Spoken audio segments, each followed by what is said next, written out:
This is not something I think can be explained very briefly, which is why I'm posting this on Tumblr instead of Twitter.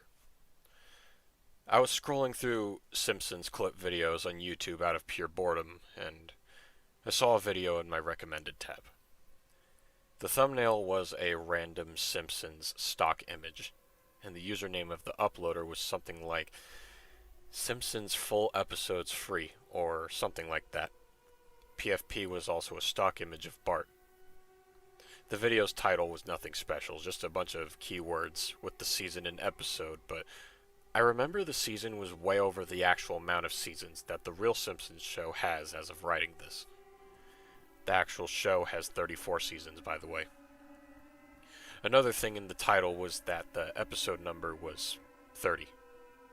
Thing is, most Simpsons seasons have 22 episodes, but it did have some over or under.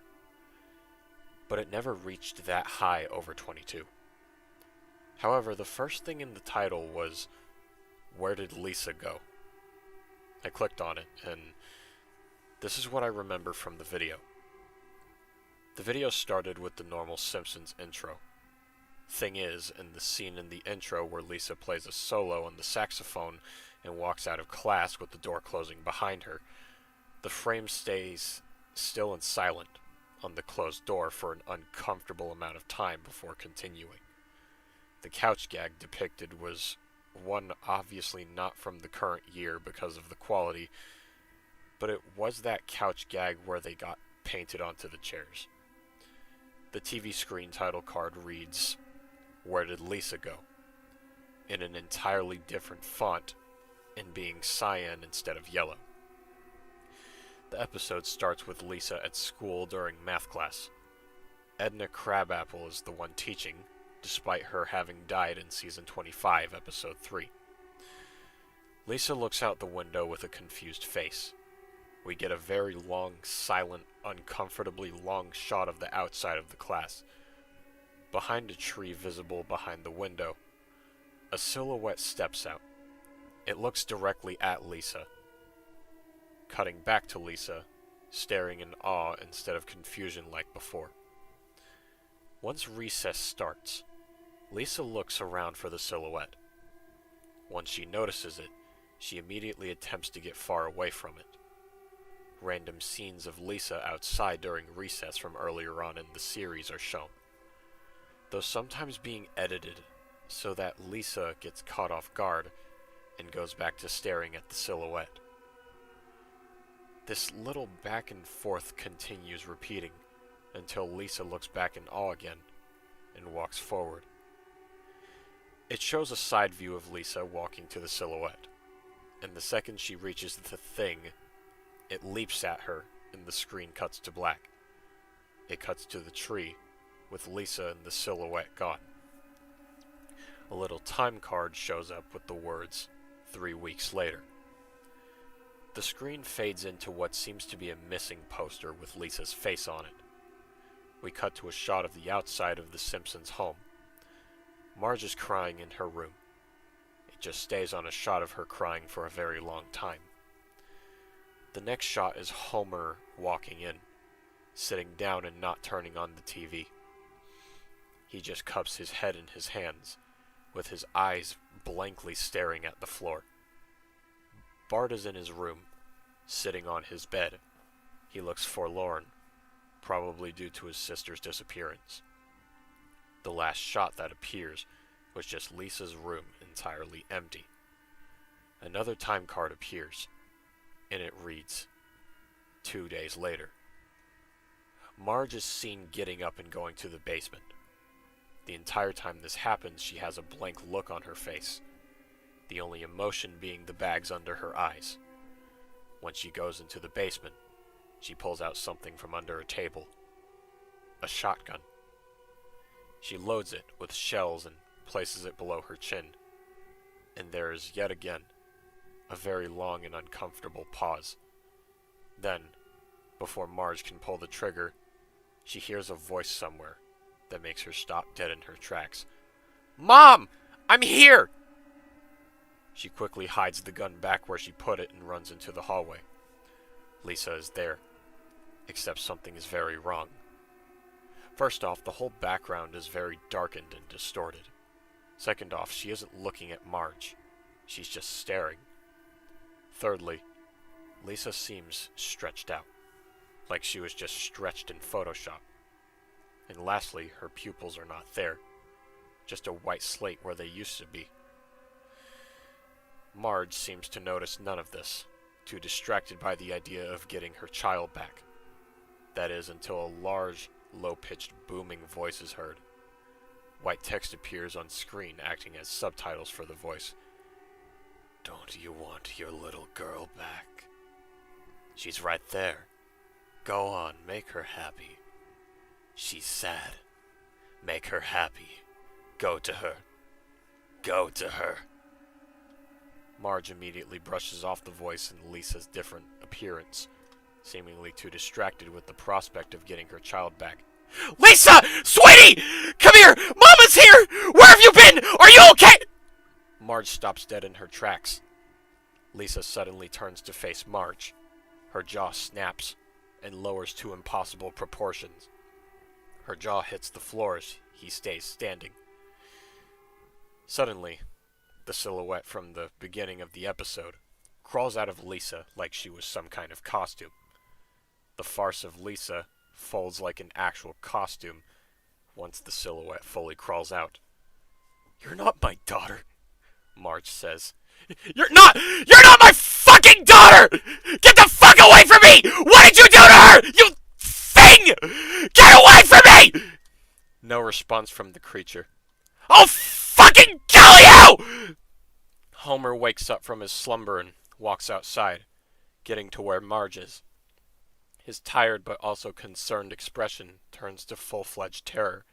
He says under his breath, in a whispery, barely audible tone, "Oh, God." Suddenly, the creature lunges at the two of them.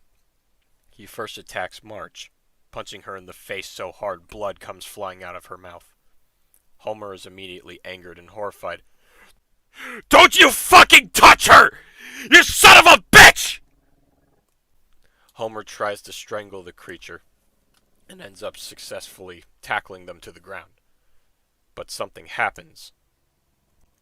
A spike appears from both the stomach and torso of the silhouette, piercing Homer through the chest and head, instantly killing him. We don't see the spikes actually collide with Homer, but it cuts to the wall displaying the shadows of Homer's demise.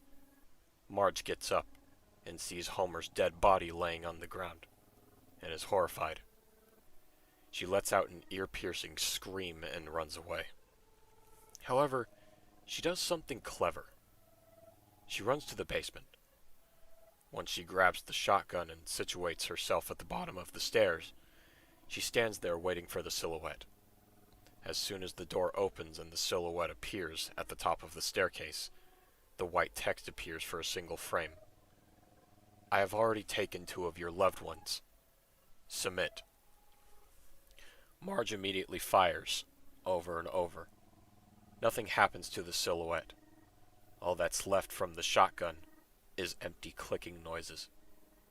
Marge's face immediately turns to one of horror, and the silhouette just walks towards her unfazed. The silhouette pushed Marge to the floor, leaving her screaming on the bottom of the basement. The silhouette walks over to Marge, kneels down, and grabs a hold of one of her eyes. The last frame before an abrupt cut to black is her eye being dislocated from her skull. Long pause. We cut to a forest on a cloudy, windy day. The leaves are falling and crumbling, and there are so many cuts to different areas of the forest. We cut to a scene that ties the whole thing together. The silhouette is standing by a tree. Placed down by the tree are skeletons with the Simpson family's clothing on them. One looking smaller, wearing Lisa's clothing. One being one of the 2 tall ones wearing Homer's clothing, and the other wearing Marge's. Doesn't take a rocket scientist to figure out that was what it was implying. Another silhouette walks where the silhouette is, and drops a skeleton which is clearly Bart's. The 2 silhouettes stand in the same place, staring at the bundles of bones. As we cut to the two silhouettes' faces, we hear cracking and ripping. After the noises finish, we see the skeletons fuse together into a horrid mass in a humanoid shape. One of the silhouettes touches the fused skeletons, and a layer of flesh appears around the bones. A silhouette is formed from the bones, gets up, and walks off screen with the rest. The second last scene is an extra nail in the coffin. Ralph Wiggum is playing outside of his house before he looks over to a nearby tree. A silhouette is standing behind the tree. Ralph gets up and walks towards it. The scene ends before he can make contact with it. 5 years later, various shots are shown, showing the whole town empty, overrun with the silhouettes doing normal things that people would normally do in their day-to-day. It ends abruptly. The rest of the video is just the Simpsons credits. I'm so goddamn disturbed by this video. Like, what the fuck? This channel's other uploads before this are normal re-uploads of Simpsons episodes, and then they just upload that out of fucking nowhere. What compelled them to make this? What were they smoking when they made this? Can I have some? I don't know. This video is just really fucking weird. I can't find the video anymore because the channel was deleted, probably due to a copyright strike, and thus the video is now gone. I don't know what else to add here, so goodbye, I guess. Oh, and if you have any info on this, please DM me.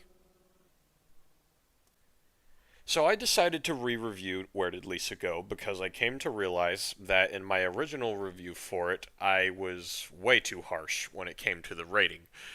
And I came to realize that it's better than I made it out to be. And I want to apologize to dibbingsauce for that.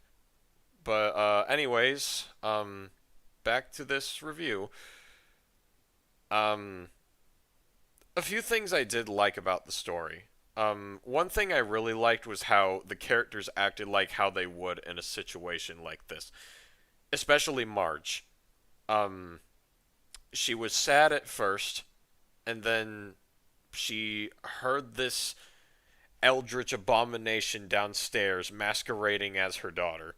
She acted like she would in the situation, and even ran back to the stairs and tried to pull a little trick, a hack, to reel in this sort of monster and then shoot them when the time is right. Of course, she failed because she didn't exactly realize what these monsters were and what their intentions were, which is another flaw, which is a flaw I'm going to get to in a little bit. But yeah, Marge was pretty smart in this story. She did what she could to protect her daughter, and I find that kind of heartwarming for a obvious horror story. And not to mention Homer's acting like how he would. He's portrayed as kind of the dumb dad, and like in the series, like a lot of family sitcoms. So of course he would come charging right at the thing right away, not even thinking, not even taking a second thought into mind. That's pretty cool. And I also like the idea of this whole episode being found in a bootleg compilation on YouTube. Like, you know, those compilations where they like zoom in or try to make money off of the Simpsons property by editing certain things in and out. That's creative. I don't think that's been done before, actually. Good on you, dibbingsauce. As for the flaws, I did mention this previously in the last review I did for it, but there doesn't seem to be a motivation as to why these things are, well, possessing bodies, snatching bodies. I came to realize that this being similar to a Treehouse of Horror episode isn't necessarily a bad thing. So please disregard me saying that. To be honest, I was kind of tired at the time I did that review. Um, but like again, there's not really any insight as to why these creatures are snatching bodies. Are they snatching bodies because screw it? Are they snatching bodies because they need it to live? Um, what I think would have been really cool is maybe leave one of the family members alive. They don't know what's going on.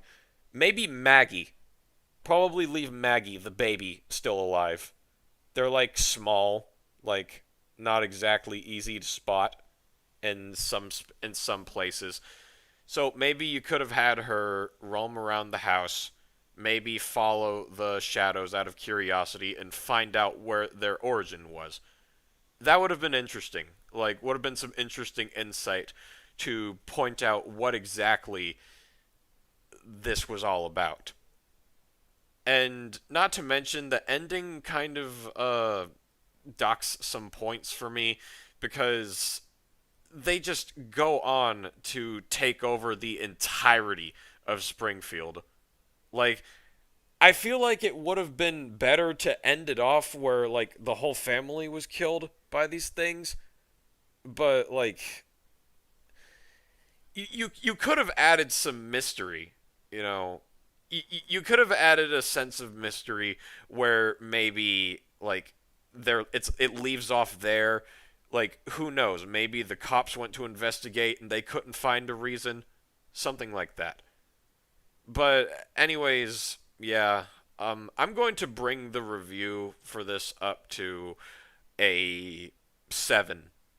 I realize a 4 is way too low. I'm sorry. So yeah, I'll give this a 7. It's a good story.